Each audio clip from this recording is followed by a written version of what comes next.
The gnawing emptiness inside me was a physical thing, a black hole that had swallowed every flicker of light, every shard of hope. It had been months since Liam walked away, taking not just my savings, but a piece of my soul with him.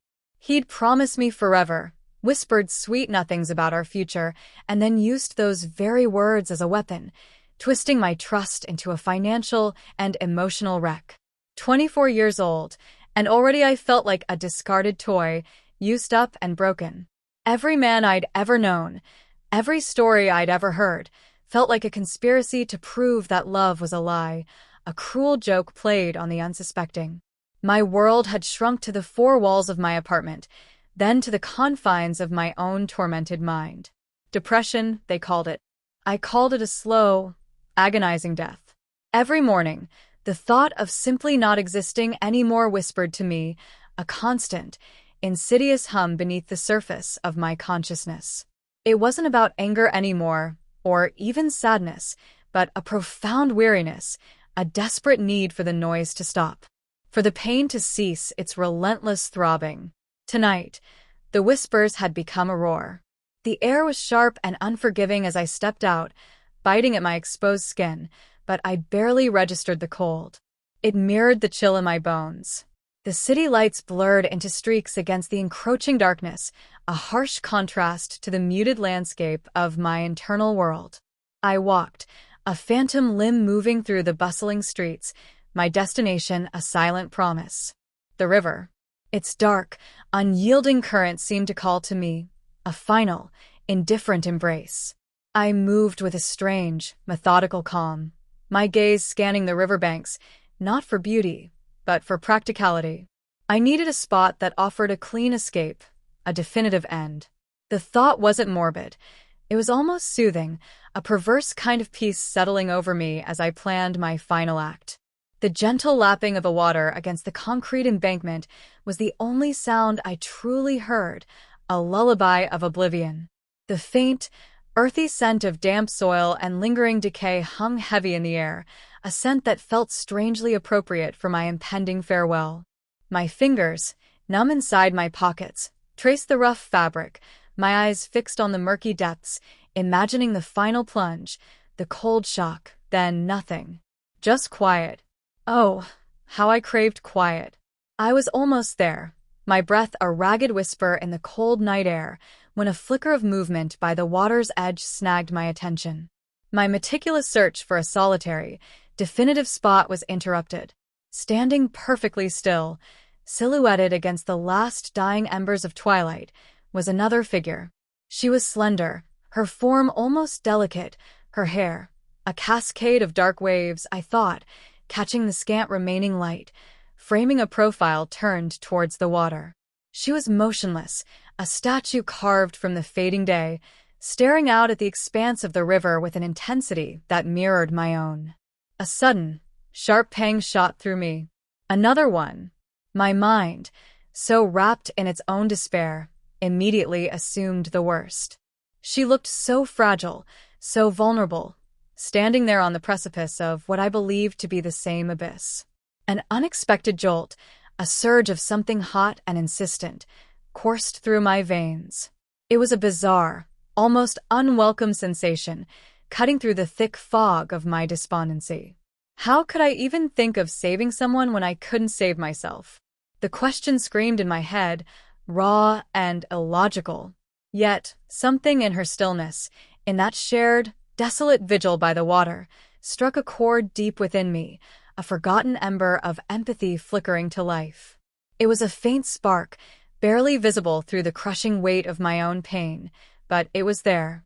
My feet, which moments before had felt heavy and resistant, now moved with an urgent, almost desperate purpose. I started to run, the movement jarring, unexpected. My heart hammered against my ribs, not from fear for myself, but from a sudden, terrifying fear for her. Adrenaline, a forgotten friend, flooded my system, overriding the icy grip of despair. Each breath was a gasp, stinging my lungs, but I pushed harder. I had to reach her. I had to stop her. The thought was a command, clear and undeniable, pulling me away from my own dark purpose, at least for a moment. All I could see was her slender form, the river, and the growing urgency to break her silent trance. I reached her, breathless, my chest heaving, the icy air burning in my lungs. My voice, when it came, was a raspy whisper, thick with urgency and a desperation that wasn't entirely my own. "Don't," I choked out, grabbing her arm, my fingers closing around the surprisingly delicate skin. "Please don't. It's not worth it." She turned slowly, her movement fluid, unhurried, a stark contrast to my frantic energy. The last vestiges of daylight, though weak, still managed to highlight her features. Her eyes, I noticed instantly, were a startling shade, dark and expressive, framed by long, dark lashes. They held a subtle, captivating mischief that seemed utterly out of place, yet undeniably present. Her lips curved into a smile, a slow, alluring curve that was both beautiful and, to my shocked mind, almost wicked. It held an undeniable charm, a quiet elegance that made my stomach clench. "Worth what, exactly?" Her voice was low, melodic, laced with a quiet amusement that sent a shiver down my spine. Not from cold, but from sheer, bewildering shock. My face, already flushed from exertion, burned a furious red. My grasp on her arm loosened. The full weight of my ridiculous assumption crashed down on me, heavy and humiliating. I had just poured out my heart, or at least the rawest parts of it, to a complete stranger who was merely enjoying the view. I felt like an absolute idiot. I thought. I stammered, my cheeks flaming. I wanted to disappear, to dissolve into the very air I was breathing. My mind raced, searching for an escape, a way to backtrack and salvage some shred of dignity. I turned, intending to bolt, to flee from my profound embarrassment. But she moved, a quick, graceful step, blocking my path.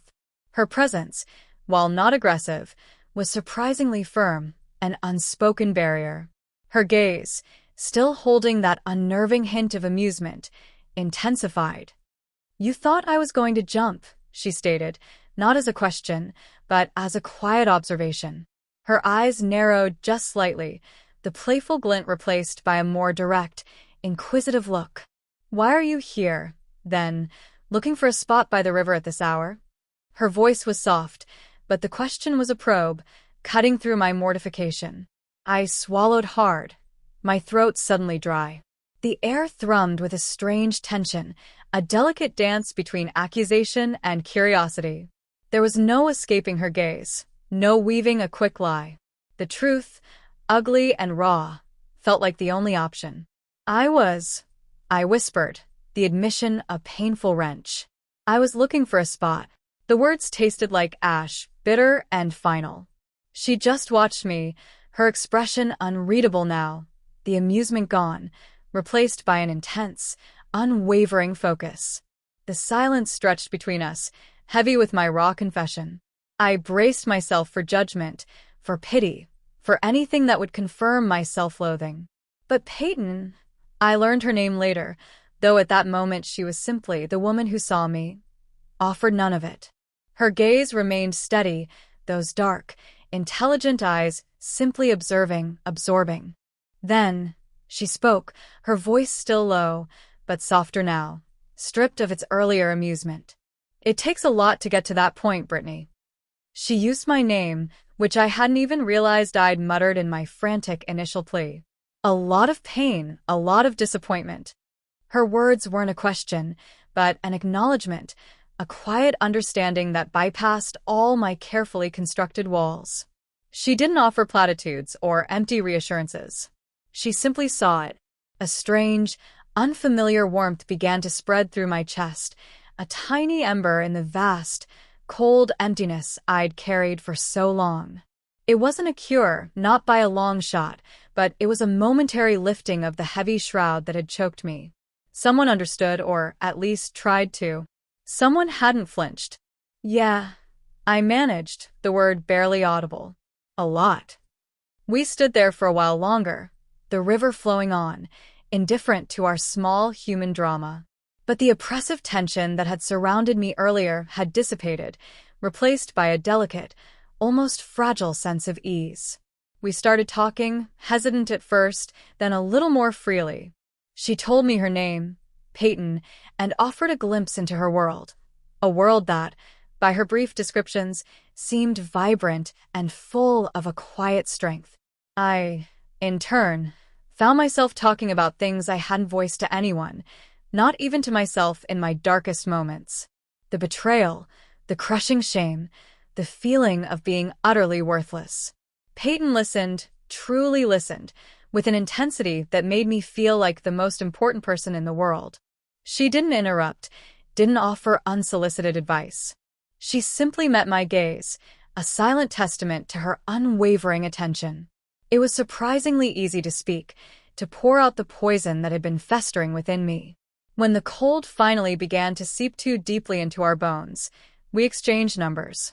It felt normal, almost absurdly so, after the dramatic, life-altering encounter. "You should head home," she said, a gentle command in her tone. "Get some rest. And call me, Brittany." "I will," I promised, and for the first time in what felt like an eternity, I actually meant it. As I walked away from the river, the air still biting, the city lights no longer blurred, but shone with a new, albeit subtle, clarity. The black hole within me hadn't vanished, but a tiny spark, unfamiliar and delicate, had ignited. It was a fragile hope, a whisper of a possibility I hadn't known I still possessed. I had come to the river to end things, and instead, I had found a beginning, a friend, a connection, and, perhaps, a path back to myself. Peyton became a constant, gentle presence in my life, a quiet anchor in the stormy seas of my recovery. Initially, our interactions were tentative, like two fragile things testing the water. We started with long walks along the river, not the same spot, but further upstream where the banks were lined with trees and the city noise felt a little more distant. We'd grab coffee at a small, independent shop with mismatched chairs and the comforting aroma of roasted beans. During those early days, I found myself talking, truly talking, for the first time in what felt like forever. I recounted the agonizing details of Liam's betrayal, the financial devastation, but more importantly, the profound emotional scar it left. How it had stripped away my self-worth, making me question every decision, every instinct I'd ever had. Peyton listened, her gaze unwavering, her expressions conveying a deep empathy that needed no words. She never rushed me, never interrupted, just offered a quiet strength that was almost palpable. Her easy laughter, a warm, melodic sound, slowly began to chip away at the frozen shell around my heart. She had this way of seeing things, of offering insights that were so simple, yet profound, that they made me pause, made me think. She didn't try to fix me or tell me what I should do.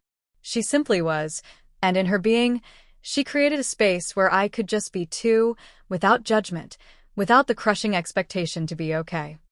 I began to notice the small things, the subtle shifts in her demeanor, the way her eyes crinkled at the corners when she truly found something amusing. I started to look forward to our meetings, the days between them feeling a little less heavy, a little less bleak. There were moments, incidental and fleeting, where our closeness felt different. A brush of hands as we both reached for the sugar packet at the coffee shop, a shared umbrella during an unexpected downpour where our shoulders pressed together, a light, reassuring touch on my arm when I recounted a particularly painful memory. These weren't overt gestures, just natural, unforced moments of proximity that began to foster a gentle, almost imperceptible warmth between us. I'd find myself lingering on the comfort of the moment long after the contact ended, a soft glow spreading through me. Slowly, carefully, I began to unfurl. The world, which had been a dull, monochrome blur, started to regain its vibrancy. I noticed the brilliant crimson of the autumn leaves, the distinct chirping of birds I'd long ceased to hear, the intricate patterns of frost on window panes. It was as if a thick film had been peeled back from my senses. The despair hadn't vanished entirely, its shadows still lingered, a constant reminder of how far I'd fallen, but it no longer consumed every fiber of my being. Peyton hadn't pulled me from the abyss with grand gestures, but with quiet persistence, steady presence, and an empathy that felt like a lifeline. The quiet companionship Peyton offered became the steady rhythm of my days. With each shared silence, each gentle conversation, the layers of my guarded self began to peel back further. I confided in her about the true depth of my past trauma, the insidious way Liam's betrayal had not only stolen my money, but also my ability to trust, especially in matters of the heart. I spoke of the crushing weight of depression, the days when getting out of bed felt like lifting a mountain, the constant battle against the urge to simply give up. Peyton listened with a profound empathy that resonated deeply within me, offering quiet strength and unwavering validation for every raw emotion I dared to express. It was during these intimate confessions, these vulnerable exchanges, that I began to see Peyton in a new light, a light that illuminated more than just a steadfast friend. I started to observe her with a heightened awareness, noticing the small details that, before, had blended into the background. Her eyes, which held such depth, often sparkled with an intelligent glint when she was contemplating something or sharing a thought. Her smile, which could be so mischievously charming, also had a way of softening, of conveying a quiet understanding that warmed me from the inside out. I found myself drawn to the quiet confidence in her posture, the way she carried herself with an understated grace that was both compelling and reassuring. I would catch myself watching her as she spoke, captivated by the subtle nuances of her expressions, the way her hands moved when she was passionate about a topic. A strange, new sensation began to stir within me, a gentle hum that resonated whenever she was near. It was an undeniable pull, a quiet connection I couldn't quite name, yet felt with a startling clarity.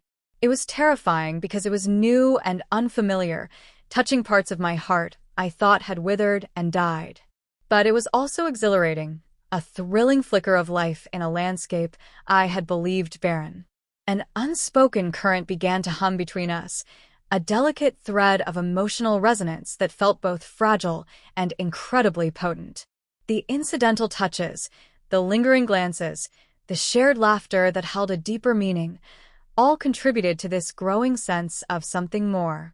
I found myself analyzing her every gesture, every word, searching for confirmation of what I was beginning to feel, and simultaneously terrified of what that confirmation might mean for the fragile piece I was slowly rebuilding.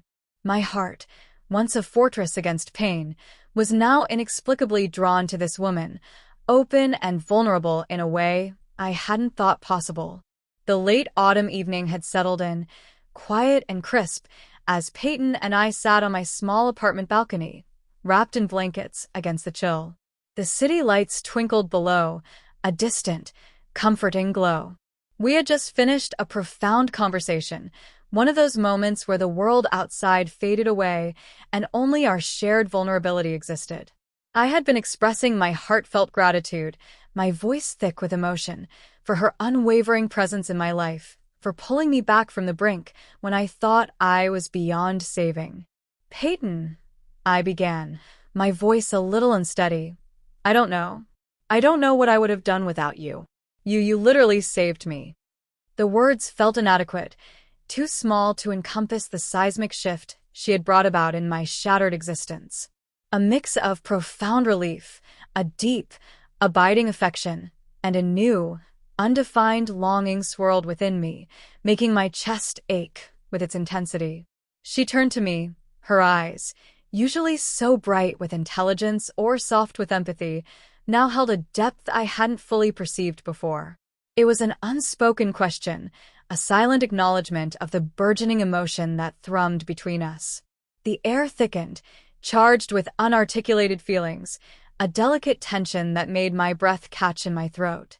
I felt a compelling urge to lean closer, to bridge the small gap separating us, but I remained frozen, unsure, my heart pounding a frantic rhythm against my ribs. Without a word, without breaking eye contact, Peyton closed the small distance between us. Then, her lips met mine in a soft, brief press, quiet, honest, and full of the unspoken things we'd been carrying. It wasn't the grand gesture, but it held the weight of every shared moment, every quiet understanding. A profound sense of something shifting irrevocably inside me. A quiet explosion of feeling swept through my entire being. Confusion warred with an undeniable sense of rightness, a surprising comfort in the unfamiliar. I felt a rush of warmth, a blossoming in my chest, a vulnerability I hadn't known I possessed, let alone craved. I didn't pull away. I couldn't. In that brief, silent affirmation, the world tilted on its axis, and I realized I had been holding my breath for a very long time. And now I could finally breathe. The lingering memory of that kiss hung in the air, a silent, beautiful enigma between us. It was brief, yes, almost imperceptible, yet it had shifted something fundamental within me. My mind replayed the moment, holding onto the soft warmth, the quiet trust it carried. It was a bewildering secret, nestled in the heart of our burgeoning connection, and I grappled with its implications. What did this mean? The question echoed in the quiet corridors of my mind, a constant refrain. I had spent so long building walls, brick by painstaking brick, against the pain of betrayal, against the very concept of love. Now, with a single, unexpected gesture, Peyton had cracked that facade wide open. Fear, cold and insidious, mingled with a thrilling, almost terrifying excitement. It was an entirely new emotional landscape, one I was utterly unprepared to navigate. My identity, once so clearly defined by my pain and my disillusionment, suddenly felt fluid, uncertain. Was this love? Could it be? The questions were both terrifying and exhilarating. There was a surprising comfort, too, in this uncharted territory. A sense of authenticity I hadn't realized I was missing, a feeling that this connection, however nascent, however perplexing, felt deeply, profoundly right. Our interactions in the days that followed became charged with a delicate awareness, an unspoken acknowledgement of the boundary we had crossed. Gestures that were once natural and unthinking now felt deliberate, imbued with new meaning. A casual touch of our hands lingered a fraction of a second longer. Glances, once simply friendly, now held deeper meaning, carrying unspoken questions and nascent feelings. When our eyes met, there was a palpable current, a silent conversation passing between us that bypassed words entirely. We navigated this space between friendship and something more with caution and a surprising vulnerability. Neither of us explicitly mentioned the kiss, but its presence was undeniable, a gentle reminder, a constant hum beneath the surface of our conversations. Every shared laugh, every quiet moment, every glance became a test of these new, uncharted boundaries. I found myself observing Peyton even more intently than before, searching her expressions for confirmation, for understanding, for a sign that I wasn't alone in this bewildering, beautiful transition. The intimacy that had once been purely emotional was now subtly infused with a different kind of longing, a gentle yearning for something more profound, more connected. The world was still healing, but now it was healing with a new, vibrant hue. The silence surrounding that unexpected kiss eventually began to recede, not with a sudden break, but with the quiet unfolding of continued shared moments. We didn't talk about it directly, not at first, but the unspoken truth of it hummed between us, a tangible current that reshaped our interactions. Our conversations deepened, becoming more vulnerable, more honest. The space we created together felt safe, a sanctuary where fears could be voiced without judgment. One crisp afternoon, as we sat by the river, a different spot, one we'd discovered together, far from the echoes of my darkest hour, the words finally began to flow, not about the kiss itself, but about the feelings it had ignited. I found myself telling Peyton, in halting, heartfelt phrases, how she had quite literally pulled me from the abyss. I spoke of the feeling of being seen, truly seen for the first time in so long. "You made me want to live again, Peyton," I admitted, my voice thick with emotion, my gaze fixed on the slow-moving water. "You showed me there was still beauty, still hope." She listened, her hand resting gently on mine, a touch that was both comforting and profoundly significant. Her eyes, deep and knowing, held mine. "Brittany," she responded, her voice soft, yet firm with conviction. "You pulled yourself out. I just pointed to the light. But I felt it too, you know. That connection. It was undeniable."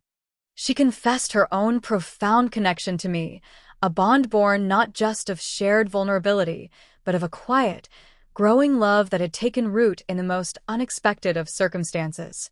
We found solace in each other's words, a mutual understanding that transcended mere friendship. It was a shared openness, a recognition of the strength we drew from each other. Later that evening, in the quiet intimacy of my apartment, the air was still, thick with the weight of our shared confessions.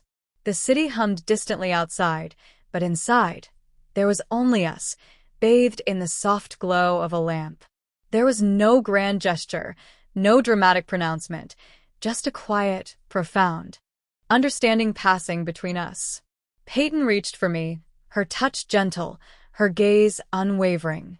We leaned into each other, our shoulders pressing together, a silent affirmation of our journey, our healing, and the burgeoning love that had grown between us.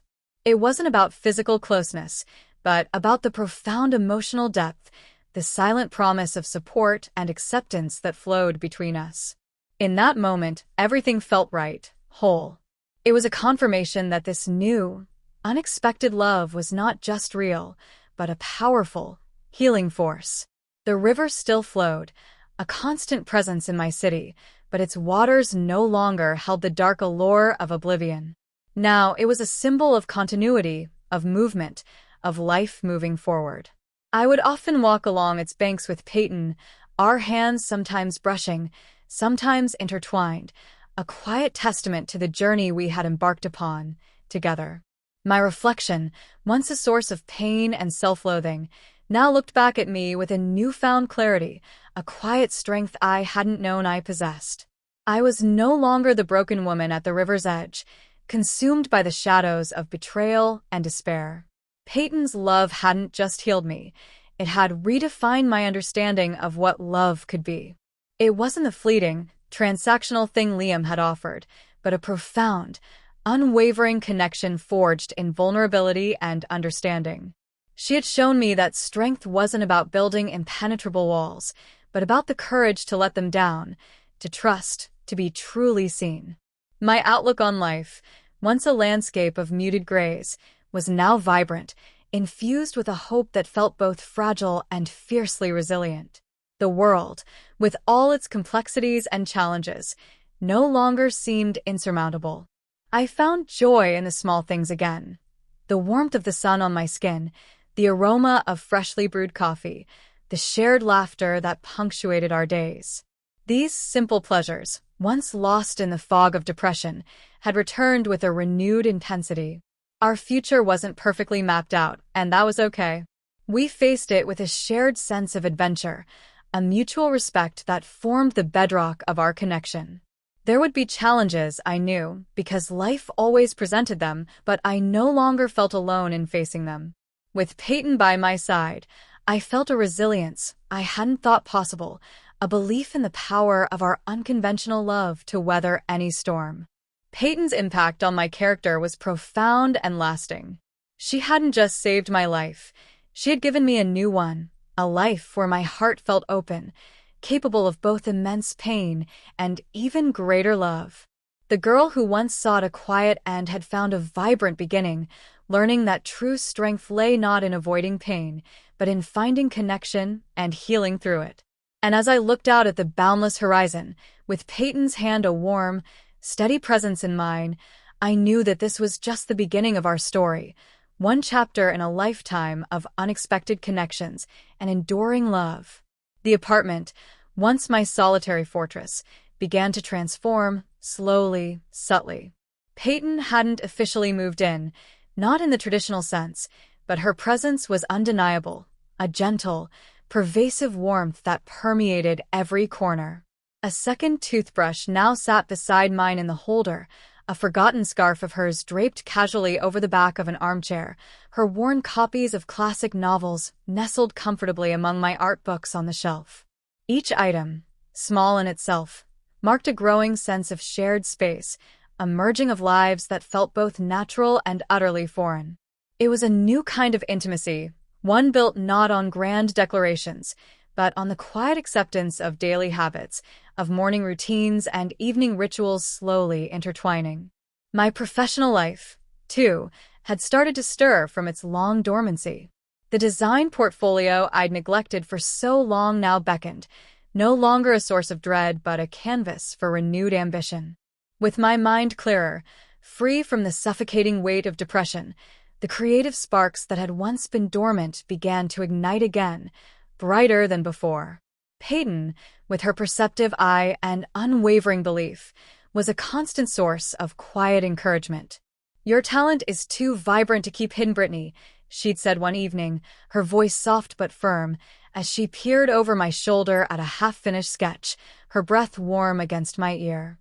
Her confidence in me was a powerful catalyst, urging me forward when old insecurities, like stubborn weeds, threatened to creep back in. One crisp evening, a minor discord surfaced, not a disagreement, but a moment of subtle adjustment. I was, by nature, meticulous, almost rigidly so, a habit born from a deep-seated need for control during my darkest days when everything else felt chaotic. Peyton, while organized in her own way, possessed a freer spirit, often leaving traces of her activities, a coffee mug here, a magazine there, that spoke of a life lived with less precision. I found myself hovering, my old anxieties whispering about disorder, about things spiraling subtly out of control. Peyton, arranging a fresh bouquet of hydrangeas she'd brought home, paused, sensing my subtle tension. "Everything all right?" she asked, her gaze gentle, perceptive, settling on me. I hesitated, then exhaled slowly, the breath catching slightly in my throat. "It's just the way I like things," I murmured, gesturing vaguely at a misplaced coaster that sat half an inch from its usual spot. It felt trivial, even foolish, to voice such a small concern, yet the feeling of unease was real. Peyton didn't dismiss it. She simply nodded, a thoughtful expression on her face, her eyes still holding mine. "I understand," she said, her voice calm, devoid of any judgment. "My habits can be a little expansive, but we'll find a rhythm, Brittany. Our rhythm." She then reached for the coaster, placing it precisely where I preferred it, a small gesture that spoke volumes. It wasn't about the coaster, I realized, but about acknowledging my need for order, about finding a balance between our individual ways of being. It was in these small, everyday negotiations, these quiet acts of understanding and accommodation, that our love truly deepened, learning not just to coexist, but to co-create a shared life. We were building something, brick by careful brick, and it felt infinitely more real, more profound, than any fleeting passion I had ever known.